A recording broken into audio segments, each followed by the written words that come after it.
This fake food will keep that fresh cooked look forever. That means there'll be no waste from the restaurant display case. These authentic-looking fakes start out with the real thing. In this case, it's a sea bass. The worker blots off excess oil from the skin.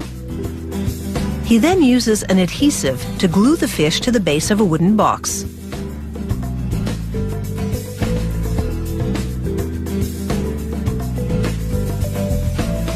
Next, he immerses the fish in liquid silicone.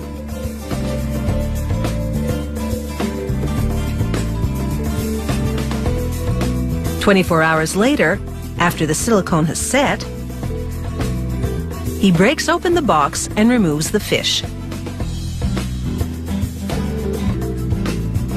This detailed silicone negative can now be used to mold exact replicas of the original fish.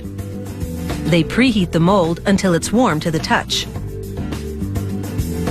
This kickstarts the curing of this liquid plastic, which they pour into the mold. Once the mold is filled, they zap it in a microwave oven for 45 seconds. It solidifies the plastic significantly, but it still needs a bit more curing, so the worker transfers it to a conveyor. It carries the mold under a lamp, whose intense energy completes the curing of the plastic. The worker now extracts the molded plastic replica. Spillover from the molding has created a few ragged edges, so he trims them with a pair of scissors. Then grinds the edges to smooth away the rest. He also uses the grinder to do some contouring. Now for the real artistry. The worker sprays silvery paint onto the plastic bass. It gives the fish scales a lifelike, luminous texture. A bit of dark gray paint brings out the silvery undercoat.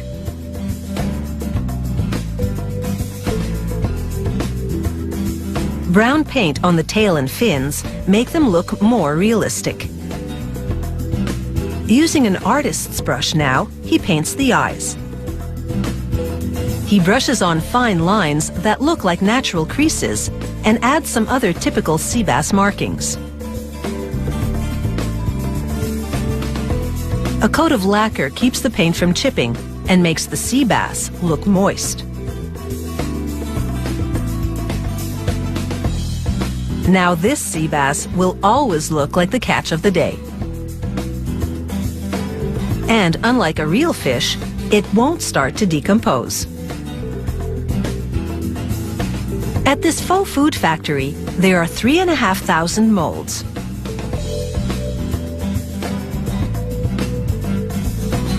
Each one can be used hundreds of times and will produce an exact copy of the original every time. For things like meat and potatoes, they add color to the liquid plastic before they do the molding. This reduces the amount of painting they'll need to do later. It takes some trial and error to get the pigments just right. But when they do, this fake meal looks good enough to eat.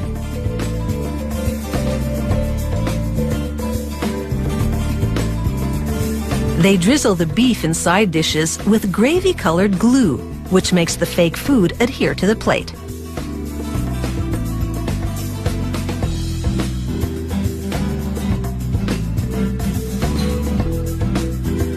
Now that they've pulled this meal together, it should never come apart.